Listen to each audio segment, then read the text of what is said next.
أعوذ بالله من الشيطان الرجيم بسم الله الرحمن الرحيم وبه نستعين وصلى الله على سيدنا محمد وآله الطيبين الطاهرين اللهم صل على محمد وآل محمد الصلاة والسلام عليه وعلى آله الطيبين الطاهرين وأصحابه الأخيار. We thank Almighty Allah subhanahu wa ta'ala for giving us this day as we bring you our program on Sagani TV this and every Thursday at exactly 10 o'clock a.m. Last week, we couldn't bring you the program because of one or two inconveniences that occurred. I was not feeling very well. But Alhamdulillah, we are okay and we are very happy to be with you once again on this particular program. The program is called Comparative Analysis in Islamic Teachings. And the director for this particular program is called Brother Nasruddin Isa, who is a special aide to Sheikh Dalhu Abdul Momin, who is the Tamalezongo chief and also the regional Shia Imam for the Ahlul Bayt community in the northern region. I am your host, Shaikh Ismail Muhammad, popularly known as Sheikh Pastor. Stay with us as we bring you this discussion. Our discussion for today is called Tajhiz al-Janaza. In Arabic, it's called Tajhiz al-Janaza. And in English, preparing the corpse for burial. And then, in three, kwanya ye faswa ye amu ekosi se yebekwa kopeno krabie. I wish I could speak Dagbani as well. Going into the subject, first of all, we shall look at causes of death. There are narrations indicating that Allah is the one who takes life. And even in the Quran, Allah says, ثُمَّ أَمَاتَهُ فَأَكْبَرَ. I am the one that takes life. I am the one that keeps the corpse in the grave until the day of judgment. When Allah says He's the one that takes life, this simply means that He is the one that separates the body from the soul. Like we discussed in our previous topic, Allah is the one that separates the body from the soul. But when it comes to taking of life, 50% of it is left in our hands. For instance, if you shoot somebody to death, or you slaughter somebody, or you are driving, you are involved in an accident, or somebody intentionally kills another person, the person is said to have been the cause of the death, because when the head is not part of the body, or the head is separated from the body, human being is created with some qualities, and that quality is that if the head is not part of the body, the soul cannot live within the body. And so therefore, Allah will instruct the angels to come and take away the life. And so, don't you ever think that it is Allah that takes life. And so therefore, if you kill somebody, Allah is responsible for that death. That is why in the Quran, Allah stated again that Man katala mu'minan muta'ammidan. Anyone who kills a fellow human being who hasn't wronged him in any way, who kills a believer who is having no problem or mistake, or who does not deserve to be killed, you kill such a person innocently, فَجَزَاؤُهُ جَهَنَّمْ. The repercussions of your actions is that you enter into hellfire. وَمَنْ قَتَلَ مُؤْمِنًا خَطَأً. If you kill somebody, you kill a mu'min, you kill a believer, mistakenly, according to the Quran, you need to pay a compensation and fast 60 days and ask Allah's forgiveness. And so therefore, if somebody kills even by mistake, he is supposed to pay a diya or compensation to the family members for killing their family member. And so therefore, though it is Allah who sends angel to come and separate the soul from the body, yet the causes of the angel coming to separate the body from the soul, most of them is caused by we human beings. We've been asked not to take alcohol. Somebody will drink alcohol until his intestines get rotten. Somebody will smoke until his lungs destroys. Somebody will steal and be beaten to death. There are a lot of actions or inactions that if you're not careful and you put yourself into that kind of actions, your life will be short. And so it is true, Allah takes life, but if you are the cause for which Allah is taking somebody's life, you will be punished for that. So if I go and slaughter somebody, and as a result of the slaughtering, Allah sends angels to come and take the soul, since I have caused the death of such a person, I will be judged as a killer. And even if I go scot-free on this earth, I shall be punished on the day of judgment. Some causes of death could be natural and some could be artificial. Some people are dead through drowning. Some people die through accident. Some people die through gunshots. Some people die through curses. A lot of causes of death. So whichever way that death will approach you, the Prophet has said, "Man kana ahiru kalamihi la ilaha illallah dakhala al-jannah." Anyone whose last word is la ilaha illallah, that person will enter Jannah or enter paradise. Saying la ilaha illallah being your last word before you die doesn't mean that, for instance, right now you can say la ilaha illallah, then you cover your mouth with a plaster or maybe with a super glue. You are not going to talk again, but you continue sinning, and when you die, since la ilaha illallah became your last word, you are entering into Jannah. That's not true. The true interpretation of this narration is that when you die and you still stand on the faith of la ilaha illallah, and your belief or your faith is still on kalimatu la ilaha illallah, your faith hasn't shaken. That is why in the Quran Allah says, "Wala tamutunna illa wa antum muslimun." Do not die, or under any circumstances should you die, unless you still have the faith of Islam in you. And so man kana ahiru kalamihi la ilaha illallah dakhala al-jannah, it means whoever dies and the word la ilaha illallah, the belief in it, the actions and inactions are towards kalimatu la ilaha illallah, that person will enter Jannah. For instance, if someone is about to die and on his sick bed, he feels like Allah has forsaken him. He feels like Allah didn't deal with him well. Or maybe he thinks that there is some deity superior of saving him from death other than Allah. And he goes to visit that particular superior power. And his faith enters into that particular deity. Then, even if he continues saying la ilaha illallah, if he continues saying la ilaha illallah, it doesn't mean that he's entering paradise. It is heart. Inna Allah la yanzur ila suwarikum. Allah does not look at your physical appearance. Wala ila amwalikum, nor your wealth. Wa innama yanzur ila qulubikum. Walakin yanzur ila qulubikum wa amalikum. He rather looks into your heart. That is why the Prophet says, innamal a'mal bin niyyah. So it is the heart, it is the intention, it is what you feel inside that will make you have the faith on kalimatu la ilaha illallah. It's not just by only uttering the word. So if somebody dies and he's not able to utter the word la ilaha illallah, that doesn't mean the person is going to hell. If the person is able to say the la ilaha illallah and it comes out of the mouth, falillahi alhamd, that one we have no problem. But if the person is not able to say it, that doesn't mean that the person is going to hell.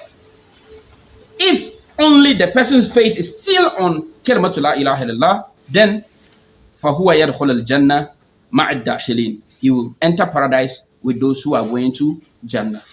وَنَسَأَلُ اللَّهَ أَنْ يَجْعَلْنَا فِي الْجَنَّةِ النَّعِيمِ. We pray that Almighty Allah add us or take us or put us into His Jannah, the blessed place that He has for every good living soul. Now that we know the causes of death, what do we do for a dying person? When somebody is about to die, what do we do for the person? When you are sitting by a sick person who is on his dying bed, what do you do for such a person?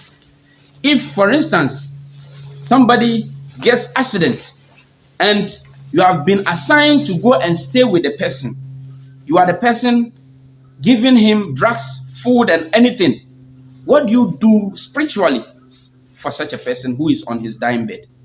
Number one, what you do is you try to assist the person to pray.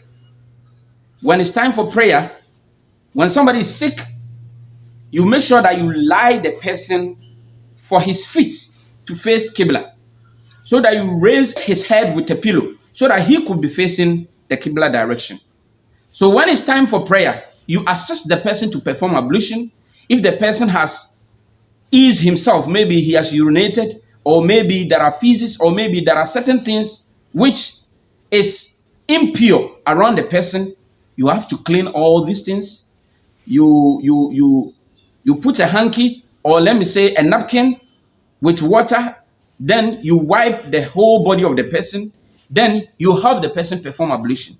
That time you can pour water on the body. If the person is not bandaged, we have a bandaged ablution. That is when somebody is involved in an accident, his head is bandaged, you cannot even get any portion of the head to touch because the whole head is bandaged. If it's time for prayer, what you do is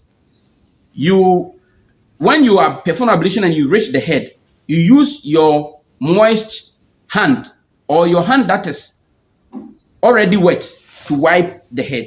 If it's about the hand that is bandaged, your hand that is wet, you use it to wipe over the bandage. If the bandage is dirty, you wrap over the bandage with a handkerchief or something like a napkin, then you rub over the hand instead of washing. If it is possible for you to wash, you wash. But if it's not possible for you to wash the bandage part, your wet hand, you use it to wipe over the bandage, and you help the person perform ablution by washing all where it should be washed and by wiping all where it should be wiped. And so if you help the person to perform ablution and the person can recite Surah Al-Fatiha, the person should recite Iqama. After the Iqama, if he is able to raise his hand, he should raise his hand and recite the Takbirat al-Ihram. If he's not able to, but he can just say it, he should say the Takbirat al-Ihram and start reciting the Surah Al-Fatiha. And after reciting Surah Al-Fatiha, he adds a surah to it if he's able to. And after which, he should raise his head a little bit above the pillow, and that will be his ruku. He should raise his head a little bit above the pillow, or try to raise himself up a bit. That will be his ruku. And he recites Subhana Rabbiyal Azim wa bihamdi, which is recited in ruku. If he lies down, he has returned from ruku. Then, if he wants to go to sujood, if he's not able to rise up by himself, you, the one sitting by the sick person, you assist him by raising himself up a little bit for ruku, then you leave him to lie down. After that, if he's to go for sujood, you, the one standing by him, you pick a stone, you wash the stone very well to understand that there wouldn't be any najasat or impurities or something that is not allowed to be used to pray, to touch such a stone. So upon going to sujood, you put the stone on his forehead. Then he recites Subhana Rabbiyal A'la wa bihamdi. Subhana Rabbiyal A'la wa bihamdi. Then you do that for the sick person. So this is what you do to assist somebody when he's sick, in order to aid him to be able to pray. So he goes through all these processes until he's able to finish the prayer. That is what you do for the sick person in assisting him to pray. That's number one. Number two, when somebody is coming to visit the sick person and you are the one around him, if there is anything that is not supposed to be seen, maybe he has vomited, he has eased himself or something unfortunate around the sick person, you make sure you clean it before you allow somebody to enter. That's number two. Number three, you try to assist the person in reciting kalimatu shahada. La ilaha illallah, la ilaha illallah, la ilaha illallah. You try and assist the person to be able to recite kalimatu shahada. And you keep on reciting it. If you are two or more, you keep on reciting it until the person also begin to recite in repetition to whatever you are already doing. Number three, the Prophet said, Ikra ala mautakum surata Yasin. And some scholars explain that if the person is on a sick bed, what will aid the person to either come back to life or die smoothly, because somebody may be sick for 3 months on his dying bed. He's not dying and he's not coming back to life. So if you are around him, you recite Surah Yasin to be able to aid him, so that if he is to die in that process, the death will be easier for him. And if he is to come back to life, Allah will give him shifa, or grant him speedy recovery, so that he comes back to life. So you recite Surah Al-Fatiha countless number of times to be able to aid the sick person. Now, these are some of the things you do for somebody who is on his sick bed. And if you are not around him, it is incumbent upon you to visit the one that is sick. If you hear your brother is sick and the journey or the distance is not too far, even if it is too far and you think you can make it, try and visit your fellow brother. Because if the person dies, it will be surprised that people will take aeroplane or travel hours, about 4 or 5 hours of a journey, to attend somebody's funeral. And we are all victims. But when the person is sick, it will be very difficult for us to even cross a road to go and visit such a person. It's like we honor and respect the dead more than the living.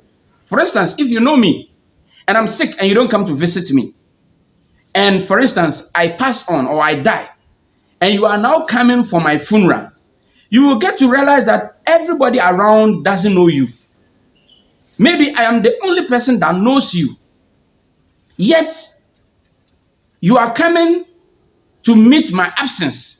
You get it? So if I'm sick and you are visiting me, or you visited me once, the next time you are coming to visit, or the next time you are coming for my funeral, a lot of people might have noticed that, oh, this man, he ever came here to visit such a person, so we know him. You might have even made friends around him when he was on his sick bed before he died. So it is an advice for all of us that when somebody is sick, let us all try our possible best to visit the person. We do not have to wait for a person to die before we rush in our cars, in our aeroplanes, in our vehicles to go and mourn the person. The Prophet encouraged us to visit the sick, and even said in some of his narrations that if you visit the sick, angels will be blessing you from, if you visited a person in the morning, angels will be blessing you from morning till evening. And if you visited the sick in the evening time, the angels will continue to be writing good deeds for you from that evening till the next morning. So it is highly encouraged for us to be visiting the sick person or the sick people when they are on their sick bed, or visit our family members, our friends, our colleagues when they are on their sick bed. It is highly recommended, and the Prophet has really stressed on visiting the sick, because if you are sick and you have nobody around you, you have nobody coming to visit you, you begin to have some negative thoughts around you that, so me of all people, look at the number of people that call me every day, the number of people I support every day, the number of people that I feed, the number of people that are around me, yet when I was sick, none of them visited me. So you begin to have some negative thoughts in your mind. But when people are visiting you day and night, morning, evening, calling you to find out how you are feeling, at least you feel at home. And even if in tree we say that if people are around you and they are always trying to console you, it gives you high level of morale, or it gives you hope that yes, all is not lost, because somebody on his sick bed, and the level of the sickness will let him feel like even if he comes back to life, who is going to be there for him? Because on his sick bed, nobody was there for him. So who will even be there for him when he comes back to life? You lose hope and trust in everybody around him. So it is highly encouraged that we visit the sick person. Now, when somebody dies or somebody passes on, and you are the one who is sitting around him, what do? Do you have to just come out and start shouting, pass on, blah, blah, blah, blah, you start crying? Is that what you do? Or what do you actually have to do before you come out to announce that somebody or this particular person has passed on? Number one, when somebody dies, usually because they are pulling the soul from the feet till it gets to the waist, till it enters into the heart and the throat. Sometimes the eye will follow the soul, so the eye will be open. And if you are around him that time, since there is no life in the body cannot close the eye by itself automatically. So you are the one who should close the eye. If the mouth is opened, you close the mouth. If you have cotton, you put it in the nose of the dying person so that air doesn't enter into the stomach. Because when air enters into the body too much, it makes the stomach bloater, or it bloats the stomach or swallow the stomach. And so you put cotton in the nose. In some places, they have sand that is kept in a polythene bag. So you put the sand which is in a polythene bag on the stomach so that the stomach will not swallow. Some people may die with this action. Some people may die with this action. Some people may die stretching their body before their soul leaves the body, because death is indeed painful. So if you are around such a person, what you do is you straighten the body. You straighten the hand by its side and you straighten the legs. Because after 20 minutes or 30 minutes of the dying person, the body will begin to be stiff.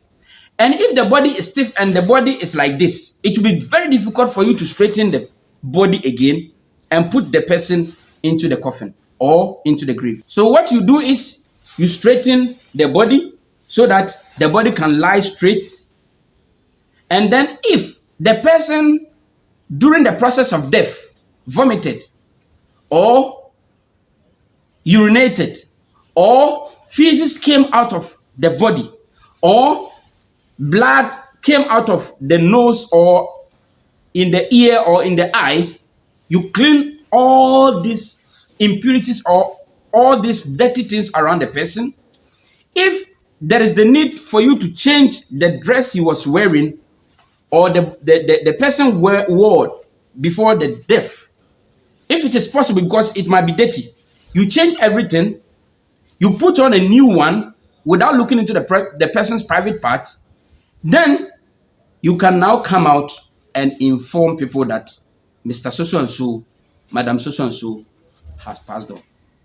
You don't invite people to come in immediately the person has passed on or start shouting, because people may troop in to come and see certain things which are uncalled for, which they may go out to discuss or go out to gossip about. That, oh, we want to see this person on his deathbed, he has urinated, he has done this, he has done. You know how people talk.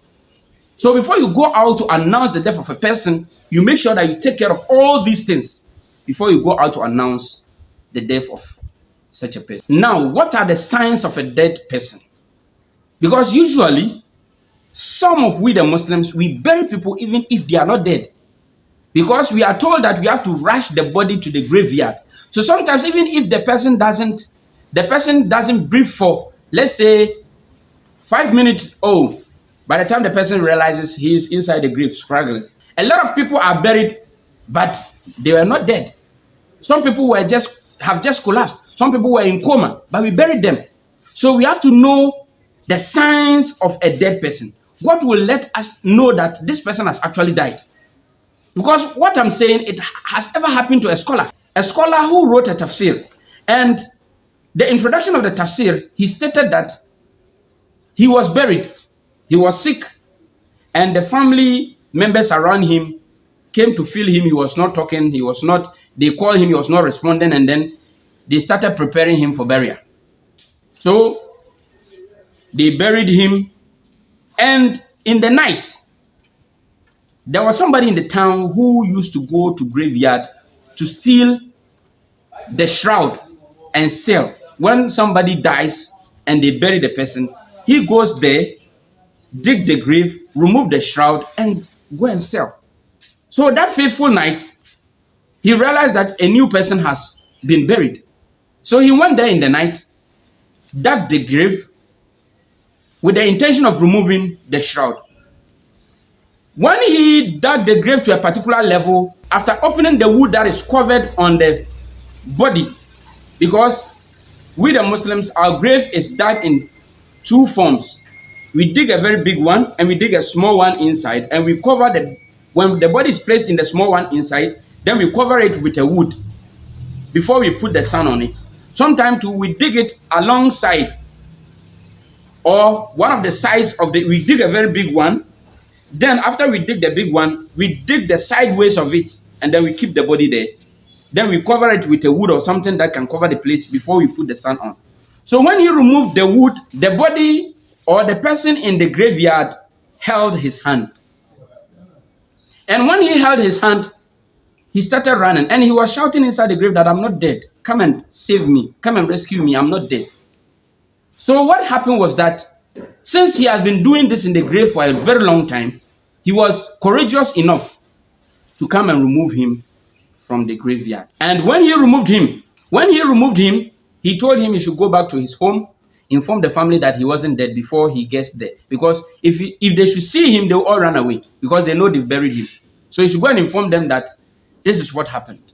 And when he later came home and everybody came around to ask him what happened in the grave, what was the problem, he told them that he was actually not dead.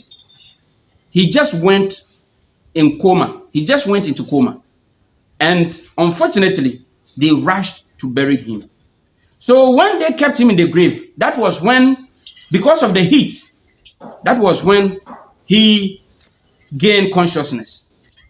And when he gained consciousness, he started praying and making tawassul with A'immatu al-Bayt alayhim salam, and promised Allah that when he is able to get a rescuer and he comes out of this grave, he is going to write a tafsir.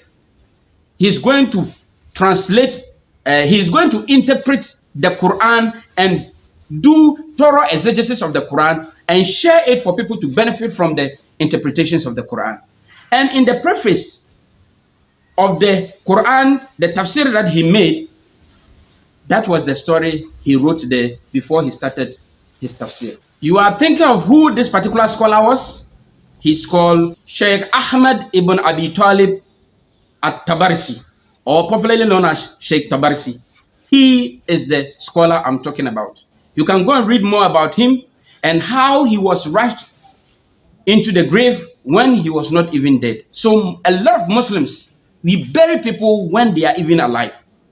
And so we need to know the signs of a dead person. Number one, if somebody dies, his body will be hot.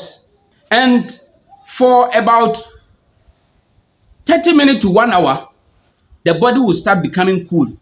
The body will cool to understand that when you feel the body, you may think that they put cool water or ice water, or he has even been kept in the fridge. That's the sign number one. You will see that the body will totally be cooled down. And then number two, when the person lies down for 1, 2, 3 hours, you realize that the body will begin to be stiff. For instance, if the hand is like this, you cannot bend the hand anymore. When you try to pull the person is not flexible. The person has become stiff. And these two signs, we must take note of them. Before we confirm somebody has died and so we should bury the person, let us take note of these two signs. In our homes, when they call you 1, 2, 3 and you don't respond, oh, you see yourself in the next world, whether you like it or not. And so we must take notice of this, because if you bury somebody alive, it is a great sin which is highly discouraged in Islam. And so we should take a very good note of that. Traditionally, how we handle our dead body sometimes is very appalling. Sometimes when you are around, you feel very sad. Sometimes you feel very sad because when somebody dies and the person is not a Muslim, what comes into our mind? Number one, let us go and put the person in the refrigerator. And who is going to take care of this cost? Sometimes it is the property of this dead person's, it is the property of this dead person that will be used to pay for this cost, because nobody is ready to take care of the cost, except in few cases that somebody will donate his money to take care of the cost. If not that, when they finish all the funeral, they will sit down and look at the cost that was involved in the burial, the refrigerator, whatever happened before he was buried and even the funeral, and then the money that was gotten after the funeral, if they balance it and they realize that there is debt, the money that was attained or the money that they got from the funeral cannot pay for the cost or the expenditure, then they have to sell some of the properties of the dead person to pay for the debt. Meanwhile, this person we are talking about has children, he has wives, he has relatives that after the death they could benefit from the estate or what he has left behind. But unfortunately, what we do is we create a lot of problems and debts so that we sell some of his properties to take care of these debts. Number two, we think of coffin. Somebody will die. The person might have not even been having lights in his bedroom before he died. The person might have not even been using a good phone. The person might have not even been getting a good meal to be eaten or a square meal, 3 square meal a day to eat. How the person takes care of the family is a trouble or it's a problem for him or her. The person has been suffering even to pay his hospital bills. Nobody cared. Nobody mind. But now that he has passed on, we are going to buy a coffin of 5,000 Ghana cedis, 10,000 Ghana cedis, 50,000 Ghana cedis. Some even bury their dead body with 10,000 or 100,000 Ghana cedis. A coffin worth of 100,000 Ghana cedis and over.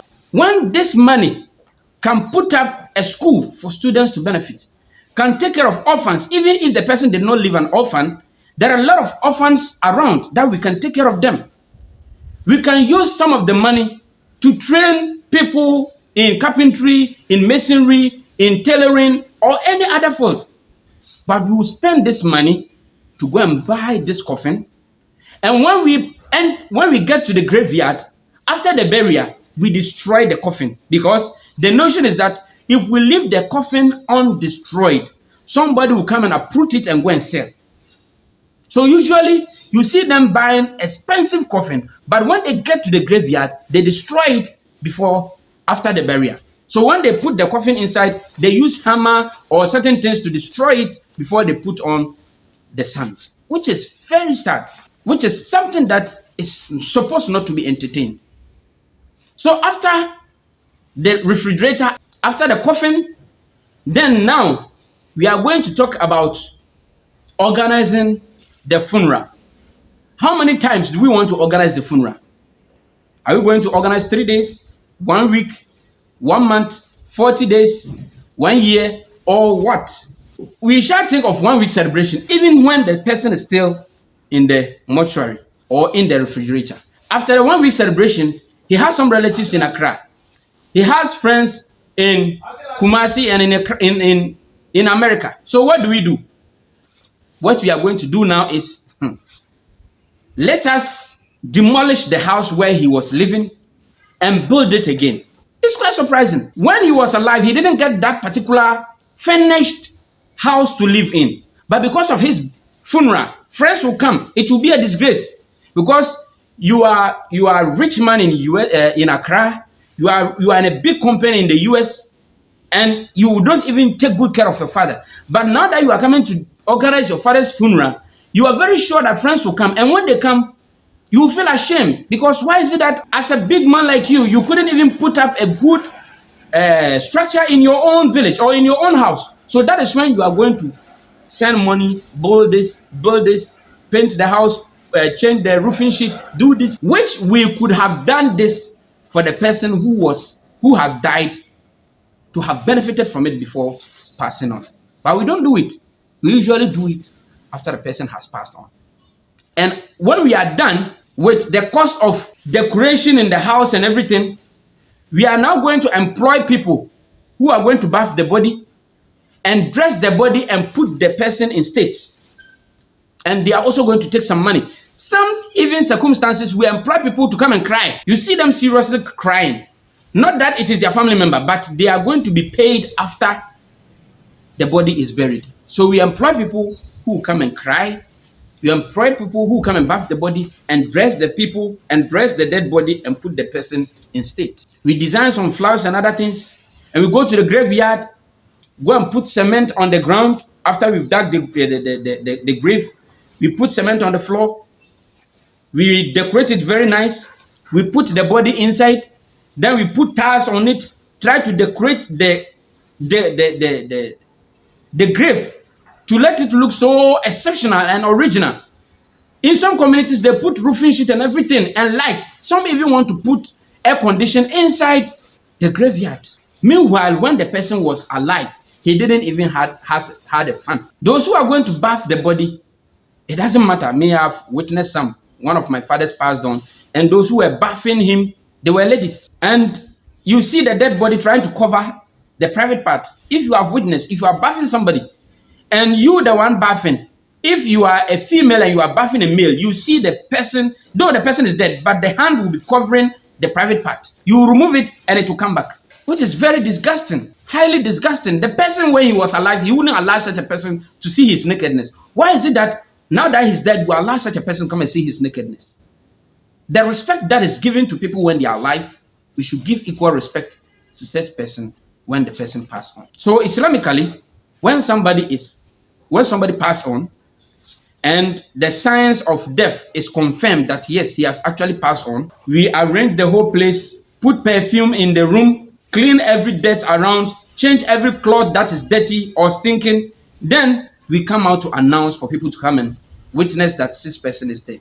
And what we do is we recite du'as, we recite prayers for the dying person.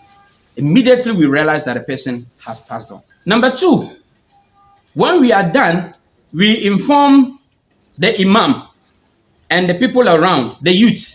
So some of them will go to the graveyard to go and dig the grave, whilst people who are closer to him, his family members, should bath the body. If they know how to bath the body, they should bath the body. If they don't know, they have to get somebody to coach them to be able to bath the dead body.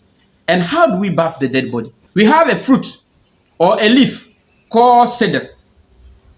We put some of the cedar in a water that has been heated, not too hot and not too cold, but warm water.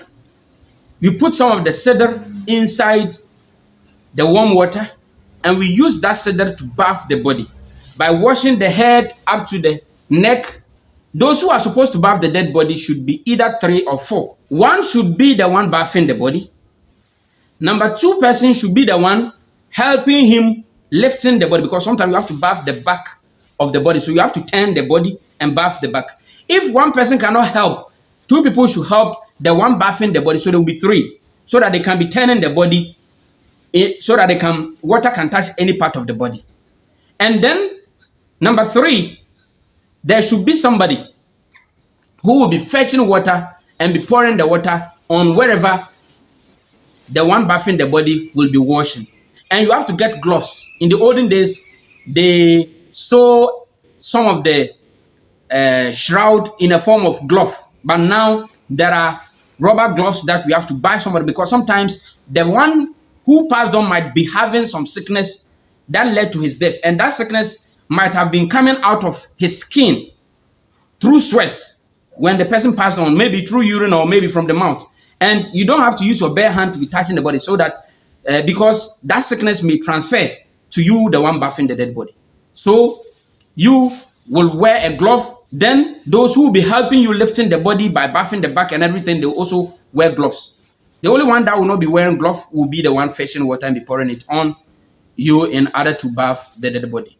In some mortuaries, they have built a platform in a form of T like this. So it stands like this and it is flat on top like this, where the body is laid. And then they have holes where after the body is bathed, water will pass through that hole and go away. So in some mortuaries, Muslims have built that one. I saw some in Takwa, and in Asankrugwa, I think we have a similar one over there, where the body is placed on that one, then the bathing will take place. Some too, they don't have it, they bath the body on the floor. Not on the floor as a floor, but they put something on the floor before they put the body on it and bath the dead body. So this is what we do. So we wash the head up to the neck, then you divide the body like we are bathing janaba. You bath the right side to the feet, you bath the left side to the feet. After cleaning every impurities that existed in the body. Number two, after the use of the sidr, you fetch another water, warm water again. Then you put in kaful.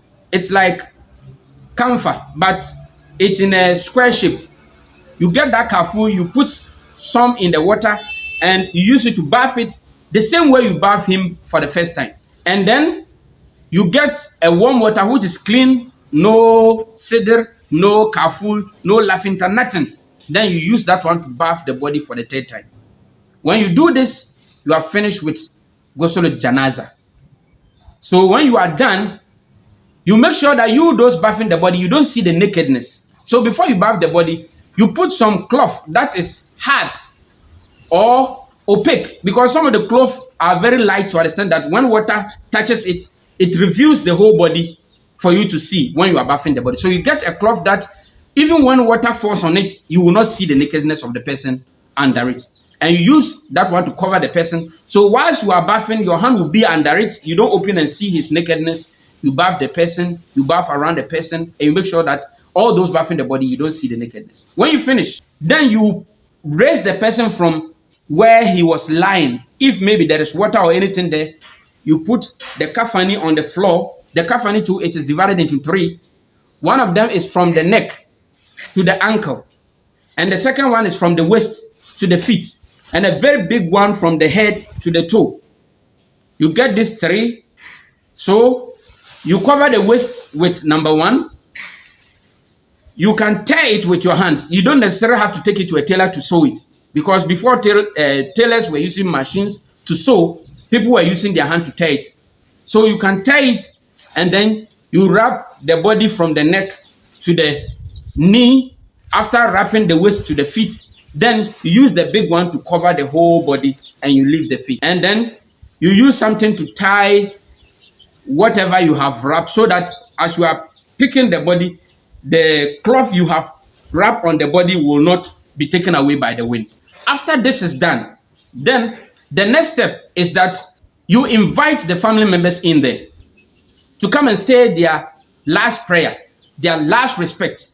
If the children are there, if the wife is around, if the husband or the wife is there, they should come and offer prayer and wish the person well and bid the person welfare till you meet again in Jannah. So when the family members have finished performing their rites, their rituals, or their spiritual duties towards their family member, now the body is now released by the family members to the imam and his congregation. The imam will lay the person, whilst the congregation will be behind the imam, whilst they are all facing Qibla. If the person is a male, you stand around getting to the shoulder. If he's a female, but if it's a male, you can stand in between. Then you all face Qibla. Now, how do we perform Salatul Janaza? Salatul Janaza, like when we say Ghusl Janaza, some people be using soap to be bathing the body, which is not the right way. You use only water, no soap. And Salatul Janaza, praying over the dead body. If you are in ablution, falillahi alhamd. But if you are not in ablution, it doesn't also prevent you from praying for somebody who is dead, because it is not a prayer like salat we used to know. No ruku, no sujud. It's just offering, asking Allah to have mercy on the dead body. So it is good to be in ablution all the time as a Muslim. But in one way or the other, maybe if you are not in wudu and they are offering prayers for the dead person and you are around, you can just join them. There's no problem with that. And then the imam will say the first takbir and be reciting, according to the Ahlul Bayt teachings, he will be reciting Kalimatu Shahada. Ashhadu an la ilaha illallah wahdahu la sharika lahu wa ashhadu anna Muhammadan abduhu wa rasuluhu. Wallahu alladhi la ilaha illa huwa al-malik al-quddus as-salam al-mu'min al-muhaymin al-aziz al-jabbar al-mutakabbir. Any attributes of Allah can be recited to praise Allah and make Allah superior among everything. The Ahlul Sunnah teachings, you recite Surah Al-Fatiha and you add a surah to it. The second takbir is praises to the Prophet Muhammad sallallahu alayhi wa sallam, and that is Allahumma salli ala Muhammad wa ala Muhammad kama sallaita ala Ibrahim wa ala Ibrahim وبارك على محمد وعلى آل محمد كما باركت على إبراهيم وعلى آل إبراهيم في العالمين إنك حميد مجيد. Or اللهم صل على محمد وعلى محمد وسلم countless number of times. Or اللهم صل على محمد الفاتح لما أغلق الحاتم لما سبق ناصر الحق بالحق والهادي إلى صراطك المستقيم وعلى آله حق قدره ومقدار العظيم. Whichever salawat that you know that is recited for the Prophet and his household on his progeny is accepted. So you recite salawat for the Holy Prophet and you mention some of the prayers the Prophet has taught us. Number 3, you make the 3 takbirat or the 3rd takbirat and you pray for all Muslims who have passed on. اللهم اغفر لجميع موتى المسلمين الذين شهدوا لك بالوحدانية ولنبيك بالرسالة وماتوا على ذلك. اللهم اغفر لهم وارحمهم وعافهم واعف عنهم واكرم نزلهم ووسع مدخلهم واغسلهم بالماء والثلج والبرد ونقهم من الذنوب والخطايا كما نقى الثوب الأبيض من الدنس. And then you keep on reciting du'as for everybody who has passed on. اللهم ادخل على أهل قبور السرور اللهم اغني كل فقير اللهم اشبع كل جائع اللهم اسق كل عريان اللهم اجد هنا كل مدين اللهم فرج عن كل مكروب اللهم رد كل جريب اللهم فك كل اسير اللهم اصلح كل فاسر من امور المسلمين اللهم اشف كل مريض اللهم سد فقرنا بغناك اللهم غير سوء حالنا بحسن حالك اللهم اغننا عنا دينا واغننا من الفقر انك على كل شيء قدير. Whichever dua you know that is recited for the dead person or believing Muslims who have passed on, you can do that recitation. Then you make the 4th takbir, then you pray for the person who is over there, the person who is lying down. If you know the person's name, you mention the person's name, that Allahumma gfir lahu. If it's Muhammad, Allahumma gfir li Muhammad warhamhu, Allahumma gfir li Muhammad warhamhu, Allahumma gfir li Muhammad warhamhu, wafi wa'fu anhu, wa akrim nuzulahu, wa wasi mudkhalahu, wa ghsilhi bil ma'i wa thalj wal barad. If he's a lady like Samira, Allahumma gfir laha warhamha, wafiha wa'fu anha, wa akrim nuzulaha, wa wasi mudkhalaha, wa ghsilha bil ma'i wa thalj wal barad, wa nakiha min adh-dhunubi wal khataya kama yunakka thawb al abyad min ad-danas. You pray for her based on the person's gender. So if you are done with this, according to the Ahlul Sunnah teachings, you say Salamu Alaikum wa Rahmatullah once. But according to the Ahlul Bayt teachings, since it is not the ordinary Salat, you say the last Takbir, Allahu Akbar, then you disperse.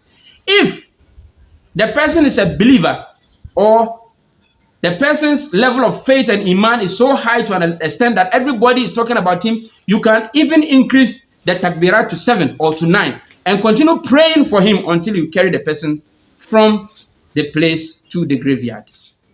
And when you get to the graveyard, you do what we call talqin. Before I forget, when you prepare the dead body, before you put the shroud or you cover him with the shroud, the white shroud, you do what we call tahnit.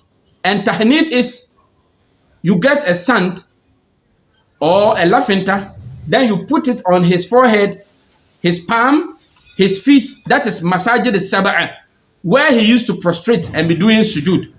You put it on 1, 2, 3, 4, 5, that is his knees, and then his toes. That is called tahnit. You do that one before you shroud the person with the white shroud. I nearly forgot that one. And then when you take the person to the graveyard, finally what you do for the dead person is talqin. And talqin is, now the body has been separated from the soul and angels are holding the spirits whilst moving alongside with you when you are going to the graveyard. And so when you reach there, you do talqin by telling the soul that if the angels visit him, he should be able to say La ilaha illallah. As when they ask him questions about his God, he should be able to say Allah. He should be able to say Quran is his book. He should be able to say Prophet Muhammad sallallahu alaihi wasallam is his messenger. He should be able to say a whole lot of things which we need a whole time to discuss about talqin and other things. But we just want to let people know that these are some of the things that we do for somebody who has passed on at the graveyard. And number 2, when somebody dies and we are finished with the burial, the next thing we do is we go and organize dua for the person. We can recite dua at the graveyard so many hours as we wish.